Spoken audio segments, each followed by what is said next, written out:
Dahulu kala, di sebelah barat kota Yogyakarta, di lereng perbukitan menoreh, mengalir sebuah mata air di bawah rimbunnya pohon sono. Mata air yang menjadi titik temu antara kisah dan kepercayaan tentang segala legenda, sejarah, dan perjalanan spiritual yang telah lama tertanam.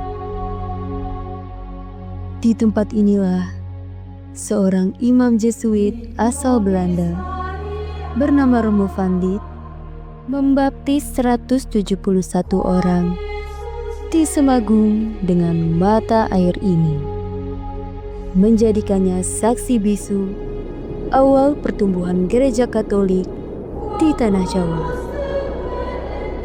Sejak saat itu, mata air ini juga menjadi saksi dari segala doa dan harapan yang telah tercipta. Melalui keyakinan dan iman yang tumbuh secara perlahan. Layaknya hulu air mengalir tak kunjung berhenti, inilah titik kesucian.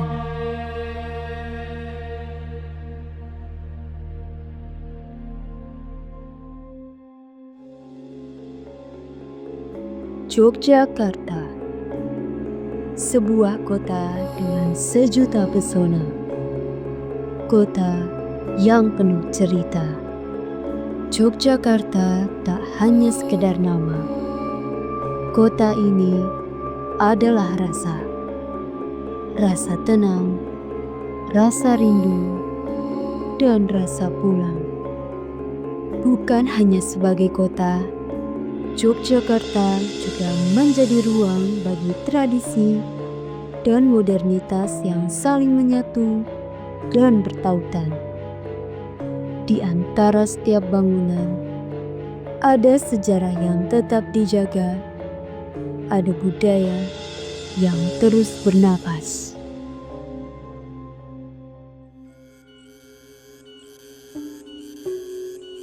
Menepi dari hiruk-pikuknya kota Yogyakarta, melangkah ke bagian barat wilayahnya, terdapat sebuah desa bernama Banjaroyo yang berlokasi di Kabupaten Kulon Progo.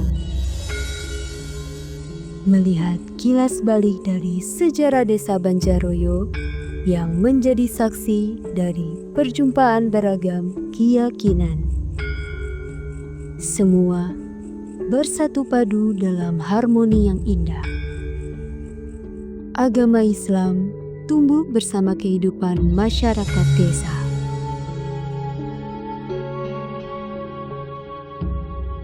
Jejak kehadiran umat Konghucu masih terlihat melalui bangunan kelenteng yang tetap dijaga. Dan sejak lebih dari seabad yang lalu, cahaya iman Katolik mulai menyinari bumi Mataram melalui para misionaris pertama.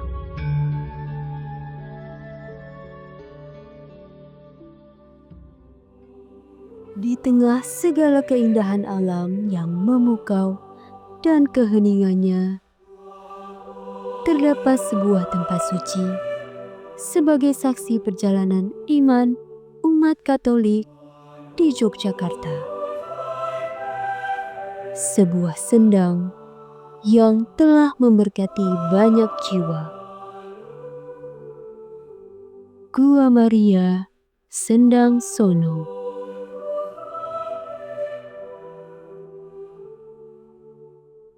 Sendang Sono sebenarnya dulunya namanya bukan Sendang Sono, tapi namanya Semagung sesuai dengan nama padukuan.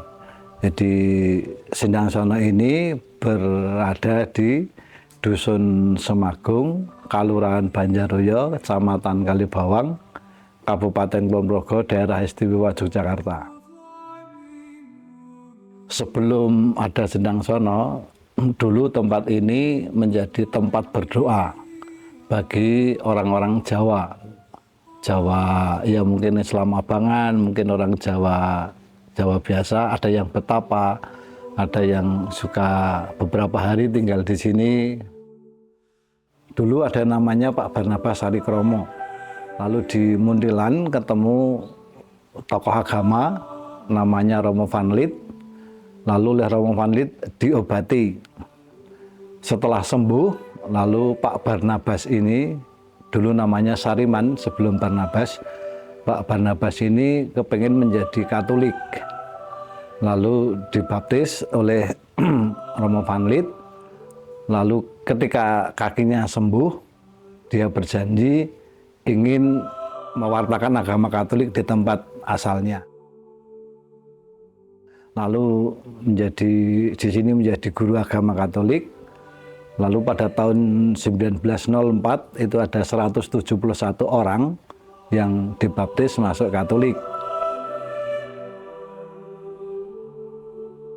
Nah, Sendang Sono itu artinya sumber air yang untuk membaptis di bawah sana, yang berada di bawah pohon sono. Tadi sumber air yang berada di bawah pohon sono itu lalu diberi nama Sendang Sono. Begitu. Maka Sendang Sono ini yang luasnya 1.400-an meter persegi, lalu didesain oleh Romo Mangun menjadi arsitektur yang semacam ini. Nah, konsep Romo Mangun itu adalah konsep menyatu dengan alam. Bahan-bahannya juga dari sekitar sini, ada batu, ada kayu dan sebagainya. Lalu juga kompleksnya dibuat menyatu dengan masyarakat, maka tidak ada pintu gerbang, tidak ada beteng yang tinggi, menyatu dengan masyarakat dan menyatu dengan alam. Jadi semua pohon-pohon yang besar, ada pohon asem, ada pohon sono, ada pohon dingin itu tidak ditebang, tapi dibuat agar menjadi lebih indah dan sesuai dengan situasi. Maka arsitektur sini tahun 1991 itu mendapatkan penghargaan oleh Ikatan Arsitektur Indonesia sebagai arsitektur yang menyatu dengan alam. Gitu.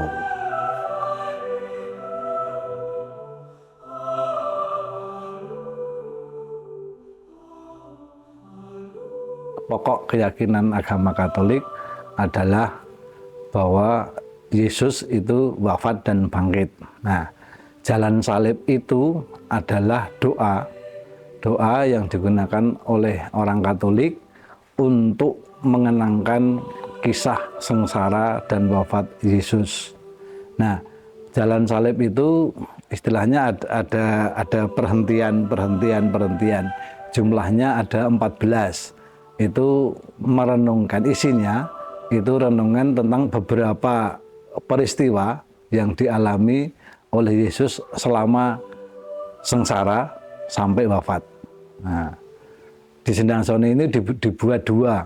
Yang satu yang panjang itu dari gereja, dari jaraknya sekitar 1 kilo. Yang pendek itu ada di dalam komplek.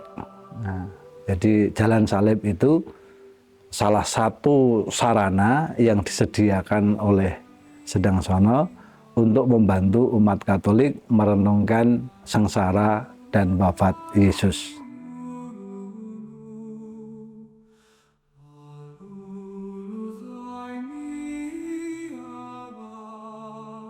Jadi beberapa poin yang direnungkan di jalan salib itu, yang pertama soal pengadilan Yesus. Yesus dijatuhi hukuman mati, lalu Yesus jatuh ke dalam perjalanan dari rumah Pontius Pilatus ke Gunung Golgota itu 3 kali. Lalu ada peristiwa ketemu dengan ibunya. Lalu ada orang lain juga yang membantu ketika Yesus tidak kuat memikul salib, lalu dibantu oleh orang lain. Lalu peristiwa Yesus dipaku di salib, peristiwa sengsara, lalu peristiwa wafat, dan akhirnya Yesus dimakamkan. Kira-kira itu poin-poinnya. Ya. makam yang ada di samping Sendang Sono, di atas Sendang Sono, itu sebenarnya makam padukuhan milik masyarakat. Tetapi di situ adalah salah satu tokoh yang saya sebut tadi, Pak Barnabas Sakirromo, dimakamkan di situ. Jadi makam ini secara langsung bukan pengelolaannya di Sendang Sono, tapi pengelolaannya padukuhan. Tapi di situ ada orang yang berpengaruh di masa lalu yang menyebarkan agama Katolik. Kalau di Sendang Sono sendiri, secara umum, jadi beberapa hal yang ada di Sendang Sono, satu adalah mata air yang dulu digunakan untuk membaptis yang 171. Lalu ada Gua Maria yang di sana, lalu ada 3 kapel, samping gua itu ada kapel Tritunggal Maha Kudus, itu monumen peringatan 50 tahun baptisan pertama. Lalu ada kapel yang di atas, lorong itu, lalu itu 3, lalu yang keempat ada namanya salib milenium, salib yang besar, penanda pergantian milenium, 20 ke 21 ya, itu dipasang tahun 2000. Jadi di bulan Desember setiap tanggal antara 14 dan sekitar itu minggu kedua itu ada peringatan setiap tahun, peringatan baptisan pertama. Lalu yang pasti ada itu setiap Jumat Agung, ketika Yesus wafat, di sini ada ibadah.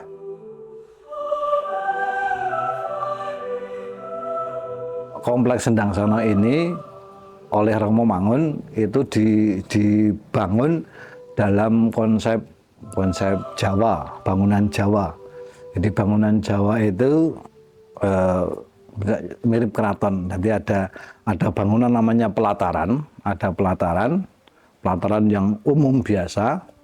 Lalu ada tempat pertemuan antara manusia dengan yang ilahi.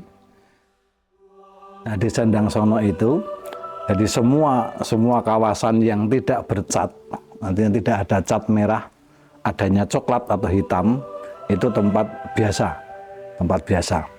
Jadi bagian-bagian yang ada cat merah dan cat putih itu disebut bagian sakral. Karena konsepnya adalah pertemuan antara manusia dengan Tuhannya. Maka salah satu untuk menciptakan itu di tulisan hening.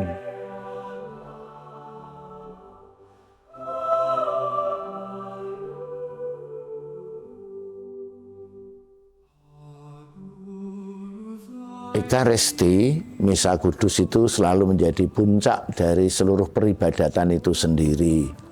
Maka sangat mujur, sangat beruntung kalau setelah ibadah, setelah doa-doa devosi pribadi lalu ada Ekaristi. Biasanya di tempat ibadah, di hari-hari tentu, di tempat-tempat ziarah, di hari-hari tentu juga ada Ekaristi yang diselenggarakan oleh panitia. Ekaristi tetap menjadi puncak dari seluruh peribadatan dalam tempat manapun juga. Ya, kalau keajaiban besar belum pernah. Tetapi bahwa saya bekerja di sini dari 2003 sampai sekarang nyaman-nyaman aja lah. Nyaman, keluarga juga diberi ketenangan, anak juga setahu saya, rasa saya juga sekolah dengan baik. Nah, itu bagi saya itulah anugerah sehari. Saya juga jarang diberi sakit dan sebagainya. Ya, secara khusus saya itu diberi anugerah dan saya sadar setelah saya bekerja di sini, saya diberi anugerah, diberi kemampuan untuk mencari sumber air. Itu salah satu yang saya sadari setelah saya ada di sini.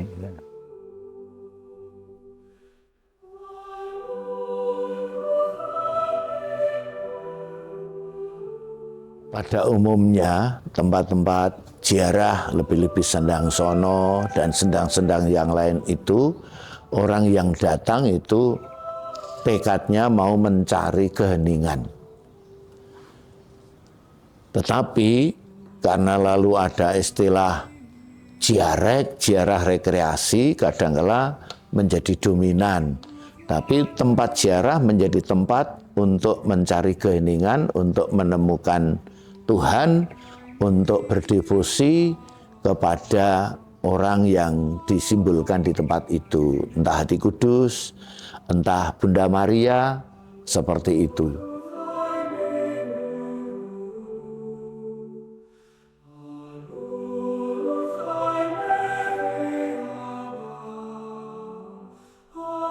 Sebetulnya tempat ziarah sendiri kan mesti bermula dari soal sejarah.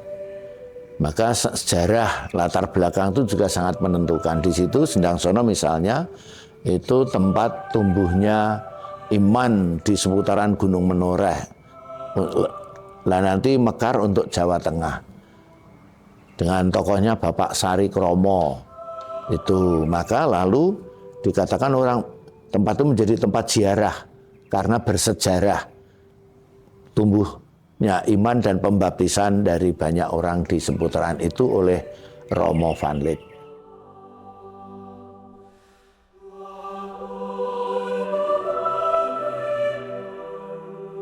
Tentu bisa. Sebetulnya di mana-mana itu Tuhan Allah bisa. Tetapi kenapa mesti ke tempat ziarah? Kenapa mesti gereja? Supaya mudah untuk lebih fokus. Karena dunia ini terlalu ramai toh, maka dia pergi dalam keheningan, pergi ke sana, entah berdevosi kepada siapa, ke taman doa mana, tentu untuk berjumpa dengan Tuhan, untuk menjadi dekat dengan Tuhan, untuk melaporkan apa yang terjadi pada dirinya kepada Tuhan. Maka dia mencari keheningan, meninggalkan keramaian sejenak.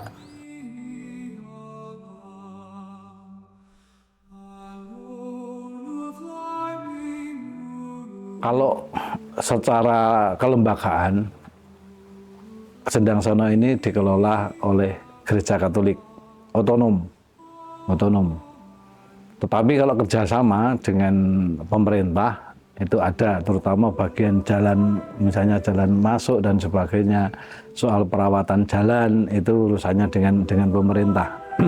Jadi yang intern sini memang sungguh-sungguh intern Katolik, tidak ada keterlibatan secara konkret dalam arti secara langsung setiap saat dengan pemerintah, tidak ada. Lalu karena di sini termasuk kategori wisata religius, lalu ada kerjasama dengan Dinas Pariwisata soal dulu bagaimana pengaturan peziarah dan sebagainya.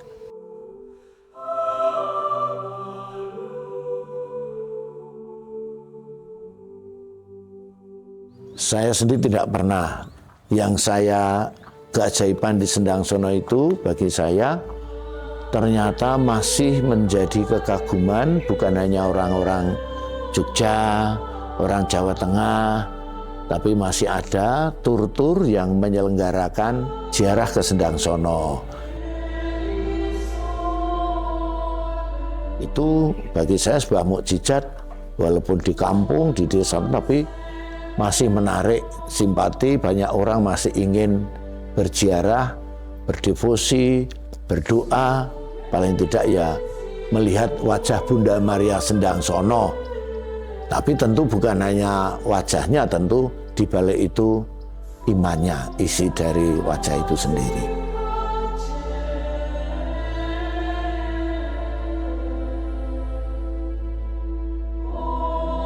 Karena dunia ini kan makin ramai. Dunia global itu bukan hanya banyak cabang aspek, tapi dunia ini kan makin ramai kan. Dan kecenderungan orang lalu tidak bisa, entah semacam kehilangan waktu atau waktu hanya terampas, maka dia menarik dari keramaian, pergi ke tempat sepi. Begitupun kalau doa di rumah juga kita mencari tempat yang fokus, hening, tidak mudah terganggu. dengan TV mati, dan lain sebagainya. Itu kan upaya-upaya untuk lebih bisa berjumpa dengan Tuhan dalam keheningan.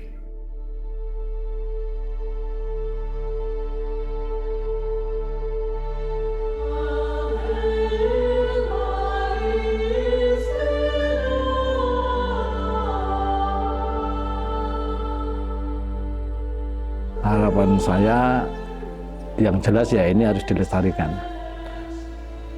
Yang kedua, harapannya tempat ini bisa menjadi tempat bagi siapa saja yang mencari Tuhannya.